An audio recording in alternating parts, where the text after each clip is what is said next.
Okay, folks, we're going to get started. My name is Jerry Laton. I see some familiar faces in here that have been to some of our other seminars. This is, as you know, Sarasota Specialty Pharmacy. Our focus is primarily on wellness. I've owned this store since 2007. We have these monthly seminars. If you've signed in, we'll let you know of our next seminar. We usually hold off until the fall, but all of our topics are on wellness, how to be well, stay well, and this is the latest cutting-edge way to optimize your health, and that's why I'm pretty excited to have this speaker tonight. Dr. Gapin is a local urologist as well as a physician who is with that, I'd like to introduce Dr. Gapin to go over his Edge Blueprint program. Let me mic him up. You got it.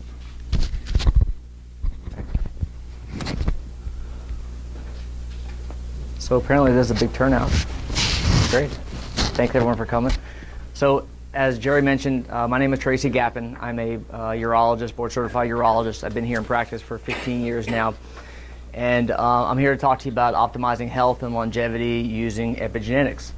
Now, you probably think it's strange that I'm a medical doctor here talking about wellness, and I think by the end of this hour, it'll make a lot more sense and you'll understand why. So I'm going to talk to you today about epigenetics, about genetics, about genetic test kits, how to use them, the problem with them, and how we can use all this information to optimize your health in a way that we've never been able to do before. All right. So what got a medical doctor here talking to you today about wellness? So I have become disillusioned, as most medical doctors have, because the system is broken. The medical system we have today is completely broken. The chronic disease is killing us. 20% of our population has at least one chronic disease. They account for 80% of our spending in medical care. There is no attention to lifestyle in our medical training as a doctor. I came out of medical school and 4 years of college, 4 years of medical school, 6 years of residency, and there was not one day of nutrition or lifestyle or anything related to that. And so we're now realizing that something's got to change because the system is broken and our medical system cannot handle it. So it's interesting. I have guys come in my office as a men's health specialist. They come in for ED, low testosterone, and a man will be sitting there, morbidly obese, 350 pounds, has his pack of cigarettes in his pocket, I can see, and he doesn't exercise. He eats whatever he wants, no regard for taking care of himself, and he's there for me to fix his erections. Now, is that really what's wrong with the guy? And so it's a classic example of that's a symptom. That's a symptom of a bigger underlying cause, of chronic inflammation, metabolic syndrome. That guy's going to die. And all men care about is getting an erection when they're going to die. And so we have to shift our entire way of thinking. So I propose that we shift the paradigm, that we shift how we think. You know, right now the medical system is all about getting rid of disease. Giving you medicine, giving you a pill. I operate on guys every day to fix disease, to get rid of cancer, to treat the problem. Okay? That gets into neutral. That gets into homeostasis, we call it, to get rid of their disease until the next time. We need to be instead looking at how to prevent those problems, those diseases, those issues from coming up at all in the first place. And that's what precision medicine is. And we're going to talk about that in the next hour. So my question for you is, should we move away from disease or toward health? And I talk about a peak performance paradigm where we're looking to optimize. We're not looking just to get you back to neutral. We're not looking just to get rid of a disease. We're not looking just to get you an erection again. It's so much more than that, and we need to realize that. So these are the top 10 causes of death in the U.S. 75% of all deaths are from these top 10 causes. How many of these would you guess, trick question, are related to lifestyle? All of them. They're all related. Every single one of them is in one way or another related to lifestyle. And that's 75% of the mortality in the U.S. today. The Greeks, this is going back to 300 BC. Health is state of a dynamic equilibrium between the internal and external environment. Illness results when this balance is upset.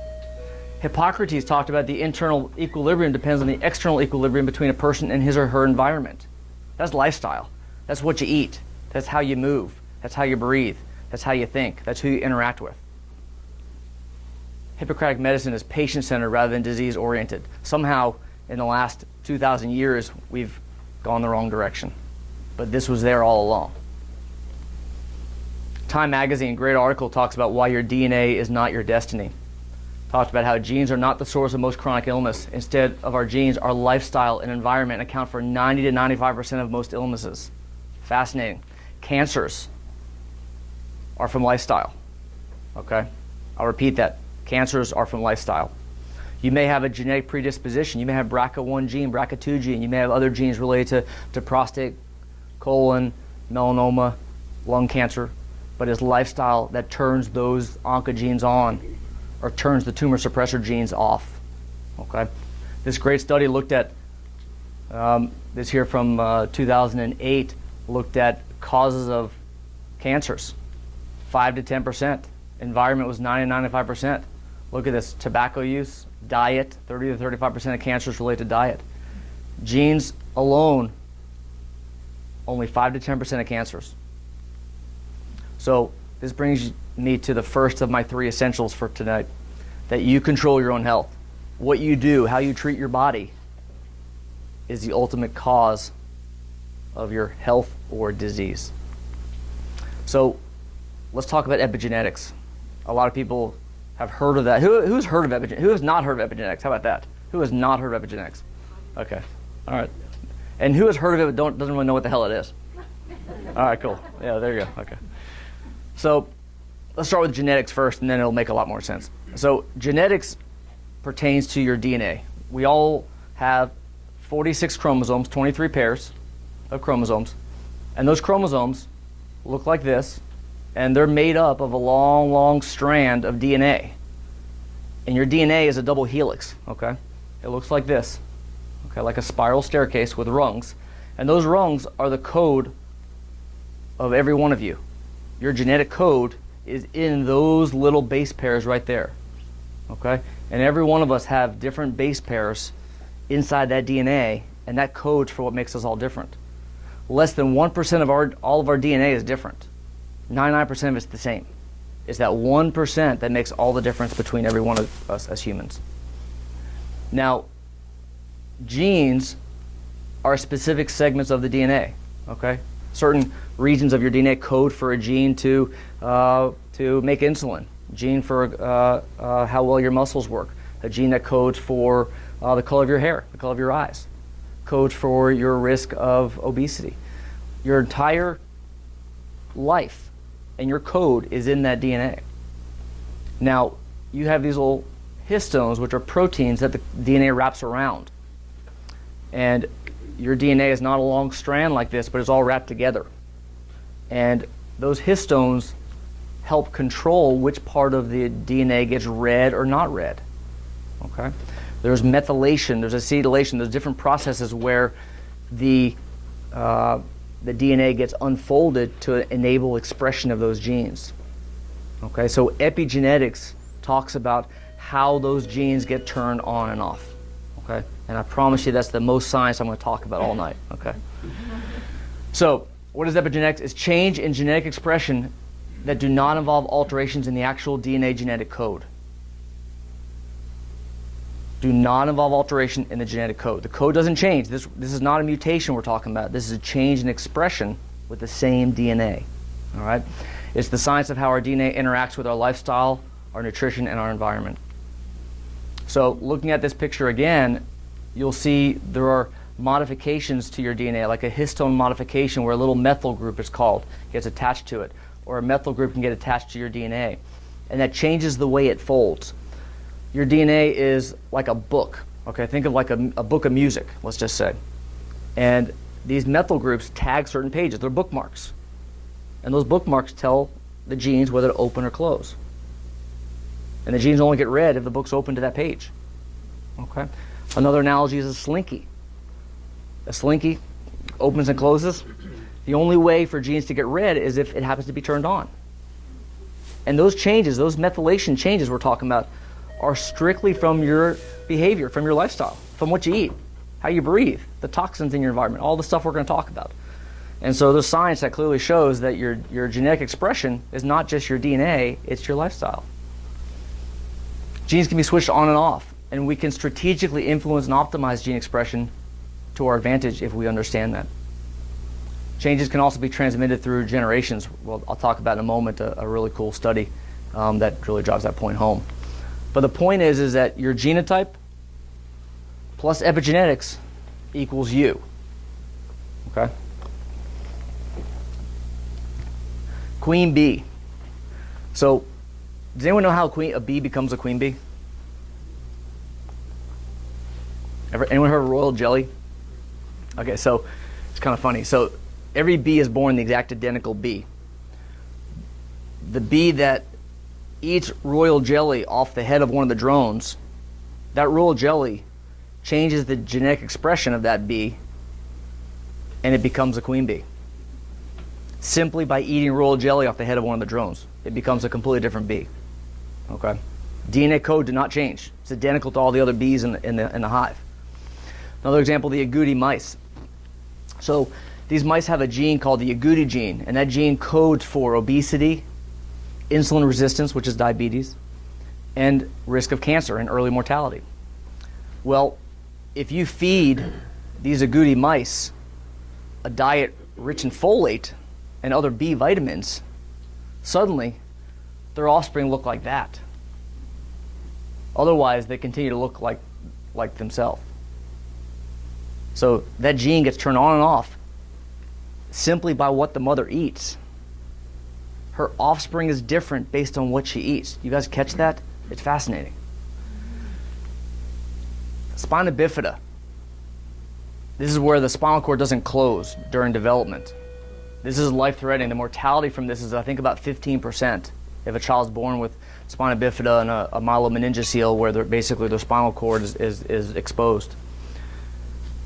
They found that by giving mothers, or pregnant women I should say, prenatal vitamins with folate, that has basically eliminated spina bifida. We no longer see that. Simply from women having folate and B vitamins in their prenatal vitamins. Their genetic code didn't change. The risk of disease changed simply by what they eat. So we know that environmental inputs, what we eat, our exposures, how we sleep, exercise, even our thoughts, exposures, those all affect our system to create a metabolic response. So when I work with people, helping them through epigenetic coaching, we call it, we look at different systems in their body that we can strategically optimize by understanding this. And so I'm going to go through each of these systems so you can see directly how this applies to real life, because I know it's still a little scientific foggy, a little too big to understand, but I'm going to bring this home to you here in just a moment. So first, look at nutrition. So eating simple sugars, trans fats, we know that they have a clear pro-inflammatory response in your body. Okay? They turn on inflammatory genes. They turn on inflammatory proteins to stimulate inflammation and insulin resistance. Broccoli has sulforaphane. Turmeric, most of you know, have curcumin. Those have direct anti-tumor effect to reduce risk of cancers. They also decrease inflammatory response. Olive oil, I refer to it as the nectar of the gods because you cannot eat too much olive oil. It's fantastic. The epigenetic effects that have been proven with olive oil are pretty amazing.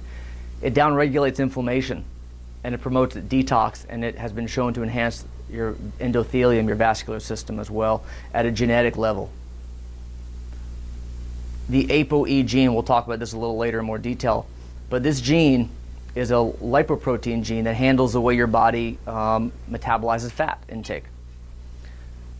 We know that if you have a certain variant of the ApoE gene called ApoE4, anyone heard of ApoE4 here? A couple people?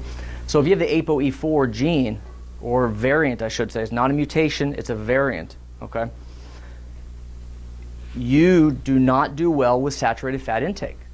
In fact, it increases your risk of Alzheimer's disease and cardiovascular disease 11 times the normal population if you have a diet high in saturated fat.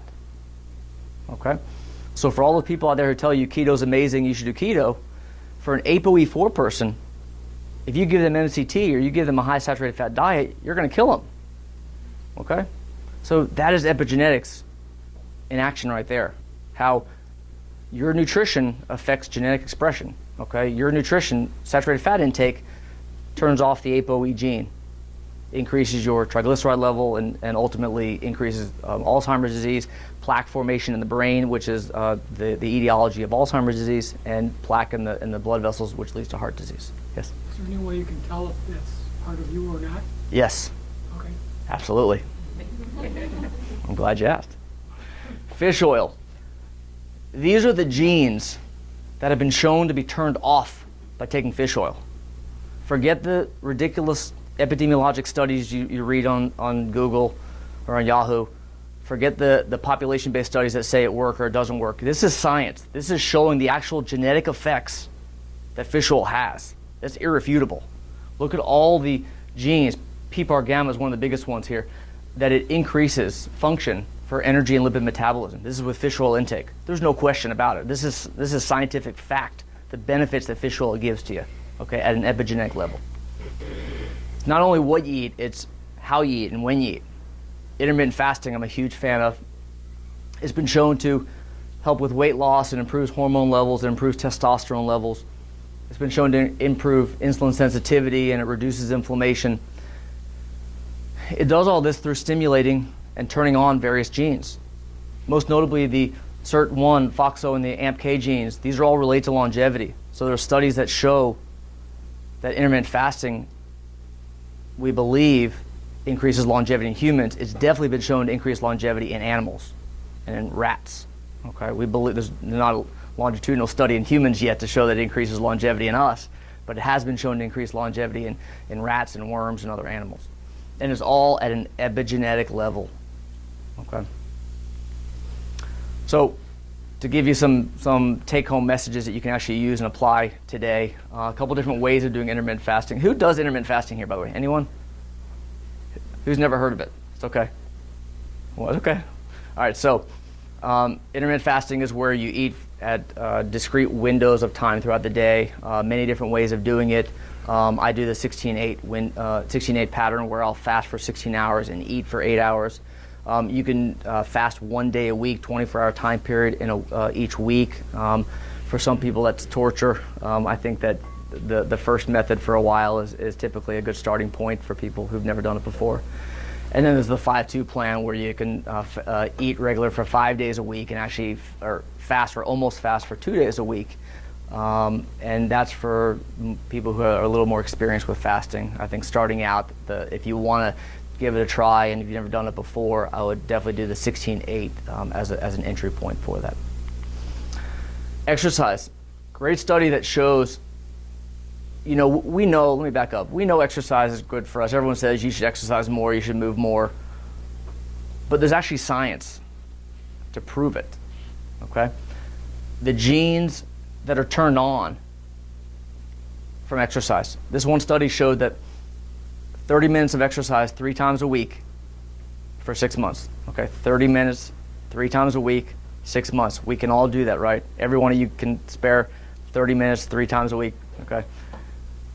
7,000 genes were upregulated, were turned on by exercise.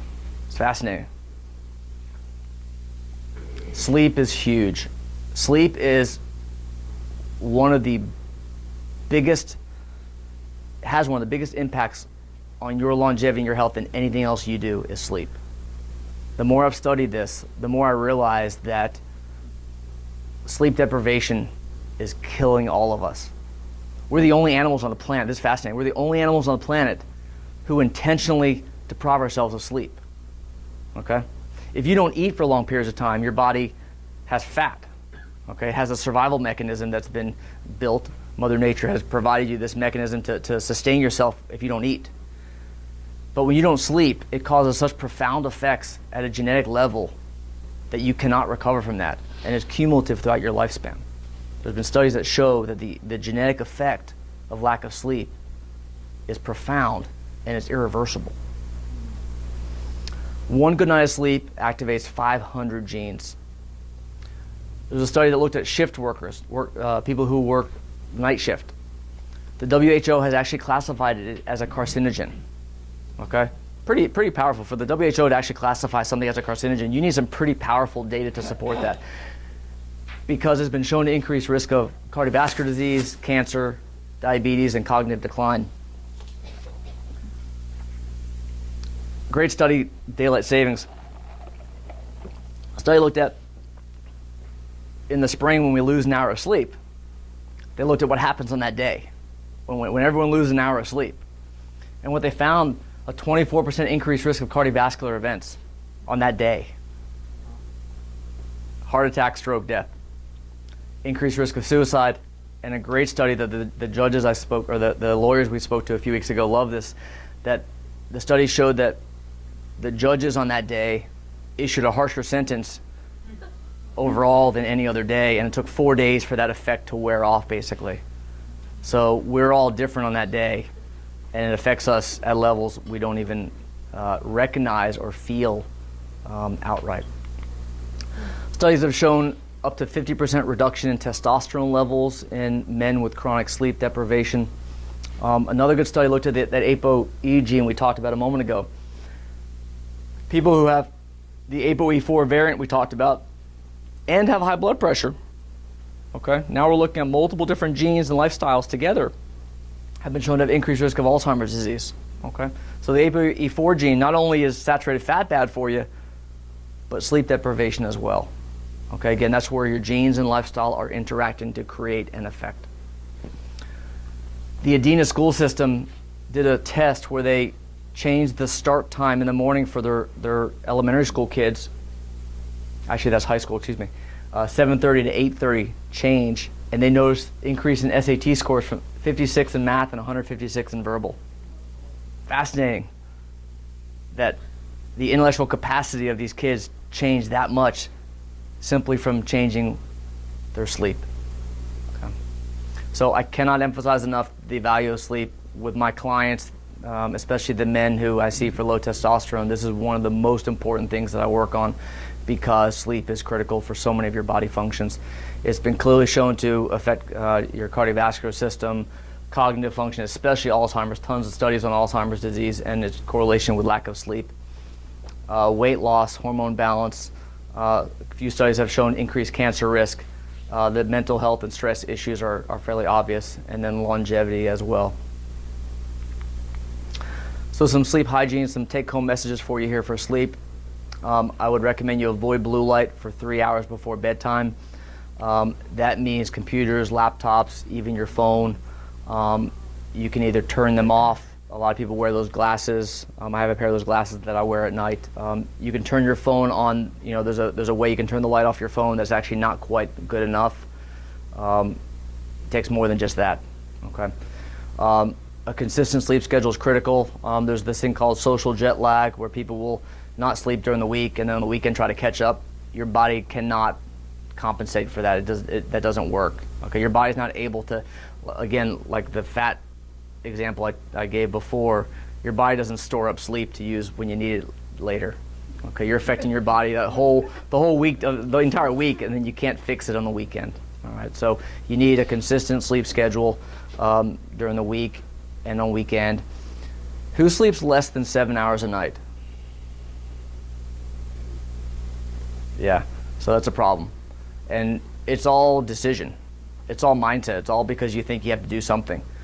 But I promise you that there's nothing more important than getting at least 7 to 7.5 hours of sleep a night. All right. Cool, comfortable bed. No lights in the bedroom, blackout shades, no night light. It really should be a completely pitch black room. Stimulants. We're going to talk about genetics in a few minutes. This will help make more sense. But caffeine is important for some people, not for others. Your genetics might help you understand that. Nicotine, alcohol. You want to basically avoid anything that might be stimulating your brain at bedtime. And that includes grains for a lot of people. That includes grains for a lot of people. Okay, and we'll talk about that in a moment. Increase your light exposure during the day. Several studies have shown that if you are exposed to sunlight more during the day, your circadian rhythm and your melatonin production is better equipped to turn off at nighttime. Okay, so just being outside more during the day, especially for people who are stuck inside all day. If you can get out as much as you can, get some sunlight, that's been shown to increase your melatonin production when you need it. Meditation's been shown to be helpful as well. There's a biofeedback with heart math that can help reduce cortisol levels, and Headspace and Calm are a couple great apps on your phone that you can use as well for meditation. My wife and I actually use the Headspace app at night to help us when we're going to sleep. It's a really great app. And then you can track sleep. I'm gonna show you an example of this in a few minutes, the Aura Ring that I'm wearing right now that you can use to track your sleep and use that information to help you make changes. All right, briefly talk about mindset. Gandhi said a man is but a product of his thoughts, what he thinks he becomes. A lot of this stuff that I'm talking about, it sounds kind of obvious. You say, you're like, yeah, I need to sleep more, I need to exercise more. Well, duh, I mean, like, we all know that. But we don't do it. Like, you know you're supposed to sleep more, but you don't, because there's something you got to do at 11 o'clock at night, and you're going to do it, and I get it, and I'm preparing for my talk at 12:30 at night when I should be sleeping, and I get it, I don't know. But it's about having a mindset that this stuff is important, okay? And so I talk about living with intention and making decisions for the right reasons, and we'll talk about that in just a moment. Stress. We're the only animals on the planet who are capable of making ourselves ill with only our thoughts and emotions. All right, I've told Leanne this story a couple times. I'll share it again because I think it's a perfect example. We were in Georgia with my family last month, and I took my kids jet skiing for the first time. My kids are 3 and 5, and they'd never been jet skiing before. They were scared at first, but when they got on them, they were squealing, and they loved it, and they want us to buy a jet ski now, and it was fantastic. But as I'm driving the jet ski, all I'm thinking about is how many accidents happen on jet skis, and how many people die in jet ski accidents, and how, oh no, this is suddenly maybe scary. And I start panicking, I start worrying, and my heart's pounding, and I'm nervous, and I'm suddenly super stressed about something that has not even happened. Nothing's happened. We're having a great time, but I'm stressed about what could happen and what might happen. And that's what stress is. We make ourselves sick with something that has not even happened. Mark Twain's quote, "I've suffered a great many catastrophes in my life, most of which never happened." Okay? That is stress. All right? This guy, he was on a podcast I listened to a couple weeks ago, Robert Sapolsky, Why Zebras Don't Get Ulcers. Okay? Animals don't stress like we do. Okay? They worry when they're getting chased by a tiger. They're not worried about a jet ski accident happening. Okay? So, I'll fly through this because I could talk about this slide for an hour, but chronic stress has been directly linked to cardiovascular disease. Studies show that chronically elevated cortisol can lead to hypothyroidism, low testosterone. I see this constantly. Men with low testosterone, cortisol effect is predominant there. Women have low estrogen and progesterone, low growth hormone as well. It's been associated with cognitive decline, clear association with obesity, with chronic inflammation and insulin resistance, metabolic syndrome. Those are all intertwined. Gut inflammation, you've heard of leaky gut. That's directly related to stress, and there's actually a gut-mind connection, and here I'm an MD talking about this woo-woo stuff, but it actually is real.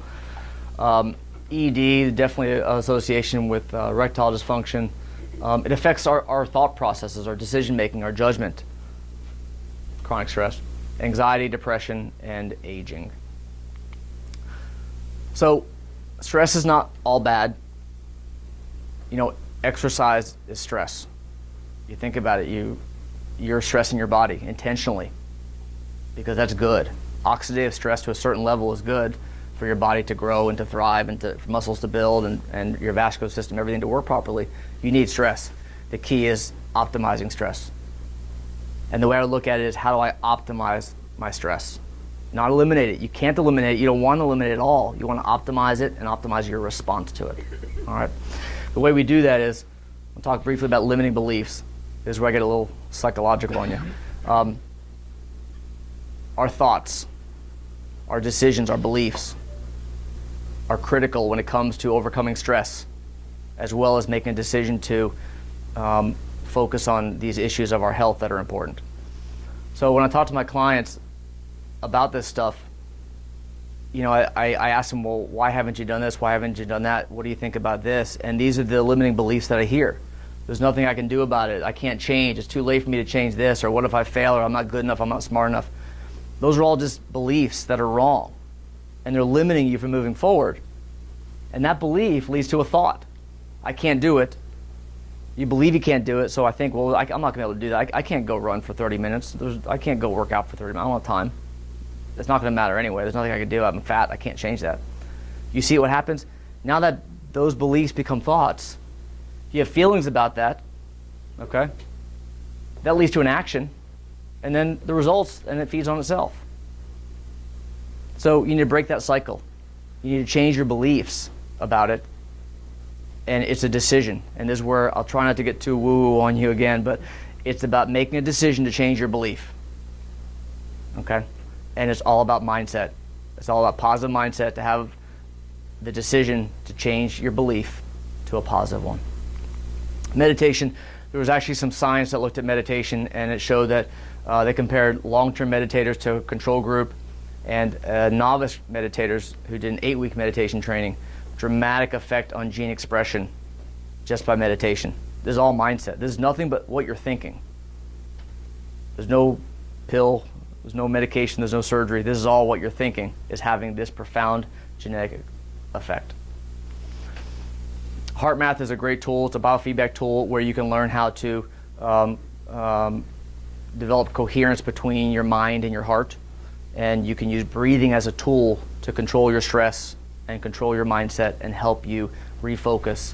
And I like to use this tool for people when they're first starting to learn how to do that, how to overcome these limiting beliefs, how to change your mindset, and how to get back focused and focus on the right things. Okay, focus on eliminating the bad stress, if you will, and optimize your stress. Does that make sense, everyone? Okay. So mindset, ways that we can optimize our mindset: meditation, the HeartMath biofeedback, breathing techniques. Anyone heard of box breathing? Anyone not heard? Okay, so box breathing is, you can do this now. Inhale for 4 seconds. Hold it for 4 seconds. Exhale for 4 seconds. Hold it for 4 seconds. Next time you're stressed, next time you're pissed at someone driving in front of you and they cut you off, next time you're pissed about this or that, do that. 16 seconds. And think about how you suddenly feel after doing that exercise with box breathing. All right. So, powerful, powerful techniques. It sounds silly, it sounds simple, it has a dramatic effect. Recognize, overcome limiting beliefs. Gratitude. Next time we'll have Leanne speak for an hour on gratitude, the importance of gratitude. And then I like to really emphasize you need to spend some time relaxing. At least 2 minutes a day. Go do something for 2 minutes a day. You know, we're so busy in the hospital and working and running around this that you have to set aside time for your mind. Okay, 2 minutes a day. Moving along here. I think I'm talking too much. Endocrine disruptors. Endocrine disruptors are agents that interfere with the production, release, transport, metabolism, binding action of our hormones. These are toxins, okay? We're talking about exposures now and how they affect our body. They're all over the place. I can speak for an hour about this, but I'll speak for 2 minutes on it. Herbicides, pesticides, the crops that we eat, the grains, the corn, the wheat, they're treated with atrazine, glyphosate, all these other herbicides, pesticides, toxins. The cows eat these crops as well, and we eat the cows. The cows make milk. We drink that milk. Okay. They're everywhere. Cosmetics is a huge source of endocrine disruptors. We were talking about this earlier. Sunscreen, soaps, shampoos, detergents, deodorant, they all have chemicals, toxins in them that's crushing our hormones. And we'll talk about the effects in just a moment. Water bottles, plastic water bottles, big culprit with BPA. estrogen, estradiol, there's birth control in our water system. It's everywhere. The effects of endocrine disruptors, hormone issues, low testosterone, we see this all the time. There's been a 30% decline in testosterone over the last 30 years. Why? And we believe it's this. Okay, 30% in 30 years. Insulin resistance, diabetes, obesity, depression, immune dysfunction, cancer, precocious puberty, ADD. I have a bunch of tips for you here on how to minimize exposure. For the sake of time, we'll kind of fly through these, and I'll be glad to share this list with you later if you'd like, just to get moving along. Healthy Living app is a great app for your phone. You can scan the barcode of any item, and it will tell you the toxins in that item, and it'll give you alternatives. Okay, Healthy Living app. You can scan any product, especially your cosmetics, especially your cleaning products, your laundry detergent, your soaps, that kind of stuff. You're cleaning your clothes are covered with it, you're wearing it all day, you're absorbing it through your skin. All right, I tell guys, protect themselves. All right, moving on. Essential number 2, your body is a symphony. You must take a systems-based approach. What I mean by this is everything intertwines together. Guys are looking for a testosterone shot. They come in my office, all they just give me my testosterone shot, and they don't care about anything else. You have to care about everything else because it's all interrelated. I say your body's a symphony because without any one of those instruments, it doesn't work. So you have to focus on the bigger picture, and it involves everything. You know, when we check a lipoprotein, a lipid panel, for example, you know, the sick care model, well, it's just based on diet and family history, that's it. Those are the only things that have affected that, but it's not true. It's affected by everything. Your stress levels affect your lipids. Exposures we talked about. Your genetics, nutrition, supplementation, activity, finances. Okay, those all interrelate. You see how it all intertwines. And so you can't look at any one piece of that. It's a whole body systems-based approach. I love this cartoon. It's 6 blind men looking at an elephant. And every one of them thinks it's something different because they're only looking at one little piece of it.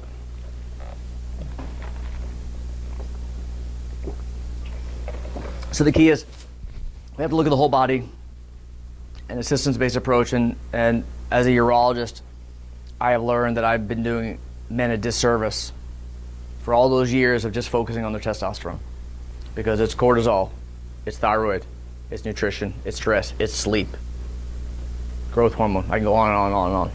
Okay. You have to look at everything all together or else you're wasting your time. Okay. Number 3, this is finally the fun part. The future of medicine and health is personal. It's personalization. We're not sheep, okay? So, who has done a genetic test? Maybe a third of the room or so. So, everyone's probably seen the commercials for these everywhere. It's for Mother's Day, it's for Christmas, it's every other day. There's a reason to get it. The marketing, as Leanne pointed out, is really amazing how well they've tried to sell them. They have their value to a point, but there's a huge problem, and I'll get to that in just a moment. But what this has done is it's made this personal. It's changed the dynamic, the paradigm. It's no longer the doctor telling you what to do. It's now your body telling you what you should be doing. And you can use your genetics to leverage that information and create a personalized plan. So SNPs, this is an important piece of science here for you to understand. SNPs are single nucleotide polymorphisms. Your genetic code, I told you, is 99% the same between all of us. That 1% varies in what we call SNPs. This is just a variation in one little letter or base pair in your DNA code. And those variations change everything. It changes the expression of the production, the function of your genes, because it alters the proteins that are made. And so these variations in your genetic code are called SNPs, and that's what these genetic kits are based on. They're all based on your SNPs and what they mean. Okay. The problem with it is that they're worthless. Okay. And I don't say that lightly, okay? Other than the actual data that I can look at myself, the reports that they give you are worthless, and I'm going to explain why.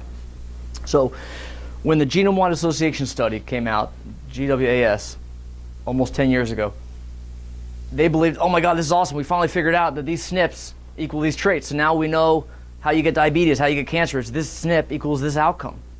False. It's wrong. Okay? 23andMe still thinks it's true, but it's false. We know that one gene does not equal one outcome. Instead, it takes a whole process to get to that outcome. So this is a intentionally complex slide. There will not be a quiz on this later. But just briefly understand that your genes get transcribed to RNA, they get translated to another type of RNA, and then they get made into proteins, and then those proteins get affected, and then there's the expression and how those proteins interact with each other. And then there's variations at every level as well. It is so incredibly complex that you can't take one SNP and say it equals one outcome. It's just not true. If it's eye color, yes. If it's hair color, yes. If it's anything else, your risk of cancer, it's just not true. Because of what I've just gone through over the last 45 minutes of talking about epigenetics, how your lifestyle affects it so much, and all the genes interact as well. And so the key is you have to look at the individual, you have to apply the information, and you have to understand that it's not one gene equals one outcome. And that's why these tests are worthless. Okay.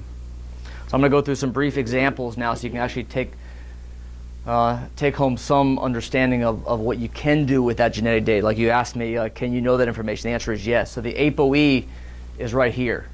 Okay, ApoE1, ApoE2, those together give you your ApoE status. Okay, they tell you whether you're an ApoE2, ApoE3, or ApoE4.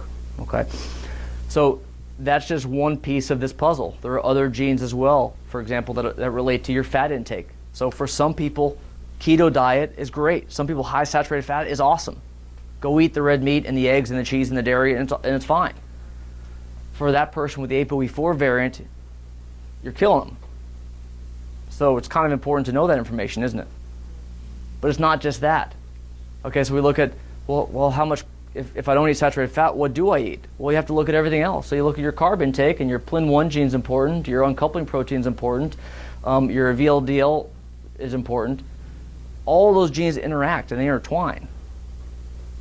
And so you have to look at them as a whole and understand the client, understand the person, what are their goals, what are they trying to accomplish.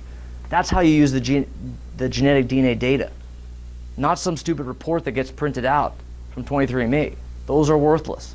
This is the value where you can take that data and look at it for what it's worth. Okay? So we can look at saturated fat intake, we can look at protein intake, and understand there's no perfect diet. Your genetics will help you understand what's right for you. All right? We can look at hunger and satiety. A lot of people talk about how they're hungry all the time. Well, why? There are a lot of different causes. Adiponectin, ghrelin, leptin. There are so many different causes of that it's impossible to have one gene tell you the answer. It could be dopamine. It could be dopamine receptors. Okay? All of this is here. We can look at this that relates to, that's your sweet addiction gene, and your COMT, which has to do with your ability to, that with MTHFR, with methylating. And all that can affect your snacking and your mood. You see how it's all interrelated? So you can't look at any one gene and make any conclusion. Tons of genes on sleep, circadian rhythm, disruption of sleep, sleep duration. And I added grain sensitivity here, which is a nutrition gene. But I mentioned earlier how sleep, one of the biggest problems people have with sleep is actually grain sensitivity. Leads to increased glutamate levels, which stimulate your brain. You can't turn it off at night. Okay? You don't get that from any 23andMe report. Okay? It's from interpreting the genes. It's from talking to the client and understanding their problems and going back to this and maybe getting some labs or some other corroborating evidence to help you figure it out. Detox. A bunch of different genes related to detox. I could talk about this slide for 2 hours. This one here is great for endocrine disruptors and how your body handles those toxins. And sometimes it's not that your body can't handle the toxins. It's that your inflammatory reaction to those toxins is too much. And those genes help you understand how you can overcome that. Athletic performance, fascinating insight into your body's muscle function and fatigability and strength versus endurance. We look at hormones. For me, this testosterone page is one of the biggest ones I use for my guys. But cortisol, thyroid, estrogen, those all interrelate. Okay. So precision medicine is using that genetic data and strategically optimize how you handle it, how you use that to your advantage. It requires client or patient interaction. We have to understand that epigenetics affects gene expression. You know, a lot of times people get a report and, oh, this report's wrong because it says this, but I'm not that at all. Well, of course, because one gene does not equal an outcome, but also epigenetics. Remember, gene expression is affected by your lifestyle. ApoE4 gene does not mean you're going to get Alzheimer's disease. It means you need to know what to do differently. There's no one size fits all anymore. Precision medicine is changing it all. Yes? How many of these individual genes are there, or how many come in the report? So we have 23,000 genes, give or take. The report that I work with, we look at about 500 that specifically focus on these 6 areas of our health. There are a lot of genes that we can look at related to cancer risk. There are genes that we can look at related to your epigenetic age to know how long you're going to live. There are a lot of different ways we can use this information, but in general, give or take 500 to 600 genes is what we tend to focus on. Technology. Am I okay on time, Jerry? Yeah. Okay. Another part of precision medicine is technology and how we can quantify ourselves as we're optimizing ourselves related to our genetics. So wearable technology, I'm a big fan of tracking. If you can track it, you can manage it, and you can optimize it. And so sleep, we can track the quality and the quantity of our sleep. I wear the Aura ring. It's a ring that every night I wear, and it tracks my sleep. It tracks the stages of my sleep, how long I slept. It tracks the heart rate variability, which I'll talk about in just a moment. So there are tools that we can use to track our body function and use that information to make changes. That's precision medicine. Okay. We can track our activity. Everyone knows about tracking steps and tracking how much you've walked today, and you could track your nutrition and what you ate today. All that stuff is kind of old news, I would say. We can track our temperature, resting heart rate. Stress and heart rate variability is a huge thing I want to briefly touch on here because this is really important. Actually, I think I'll get to that in the next slide. The Aura ring is what I mentioned, how we can track sleep stages, resting heart rate variability. And I'm not here trying to sell the Aura ring, I just love it for myself, and I think the value that it provides, the tracking ability for it is really incredible. There's Garmin has a Phoenix 5 watch, there's the Whoop, there's the Fitbit is a little lower level, but there are a lot of different tools that you can use now to track these different biometrics, and you can use that information to optimize yourself. Heart rate variability is the variation in your heartbeat from one beat to the next. It's not your heart rate, it's the variability in your heart rate. And that number is actually a very important number because it's actually a direct window into your recovery status, your overall health, and it's tied to your cortisol and stress levels and your risk of inflammation. I use HRV on a daily basis for myself. Every morning I wake up, I could see my heart rate variability on the Aura Ring app. And I could see when I'm ready to train again. I could see when I need to take it easy. I could see when my stress levels are high. I could see when I didn't sleep well.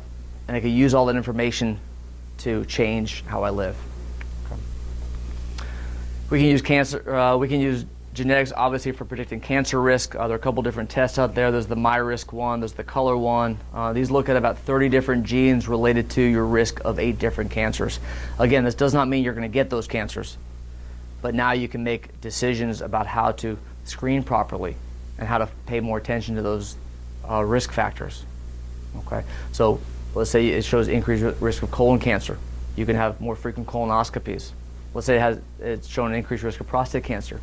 You can have a PSA done every year. Maybe you are considering not doing it every year, or maybe you can just have more attention paid to that particular organ, knowing that that's a risk factor for you. Okay, that's how you can use that information in a personal way, rather than just being another sheep that follows the guidelines given for the population as a whole. We can look at epigenetic age. This test, My DNA Age, is awesome. It tells you basically how long you're going to live, okay? And you can use this test to see how what you're doing affects it. Okay, we call this epigenetic age, where we can actually check your telomere length, and that gives you a direct window into your longevity. Okay, and we can see the changes based on the epigenetic effects of your lifestyle. So precision medicine, it's been called P4 medicine as well. It's personalized, it's predictive, it's proactive, and most importantly, it's participatory. Okay, you're now involved, you're now responsible. It's putting the impetus on you rather than on the doctor telling you what to do or what pill to take or what surgery to have and so on. So again, back to that same paradigm, we need to be moving toward health, toward a performance model instead of focusing on disease. And we do that with precision medicine. So how it works for me is I work with clients. It starts with a simple cheek swab. This is the kit that I use. I don't like 23andMe. If you've done 23andMe, I can use that information. I use Epiron.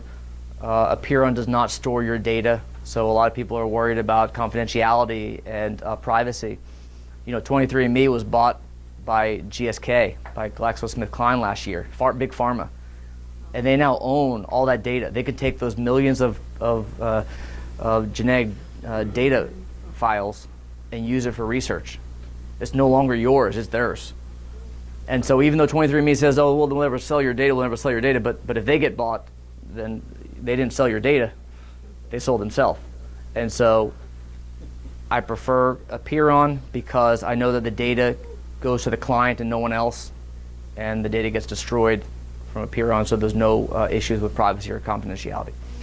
So anyway, so I use the genetic data, I do video consultations, and I provide a report like the ones that you've seen, and I use that to help clients optimize their health, and again, strategically use that data, that information to their advantage. Okay. Knowledge by take-home messages. Again, you have control of your health. Your body is a symphony, takes a systems-based approach, and you need a personalized approach to your health to reach your full potential. So, thank you very much. Appreciate you coming. I have a gift. If you want to get my Edge Blueprint ebook, complimentary, text Limitless to 31996. With that, I'm also offering 25% discount if anyone wants to have a consultation with me to go over their genetics. That discount code is listed there on the screen. Actually, it will be on your text. If you text, you'll get that code. Valid for 48 hours to make you act today.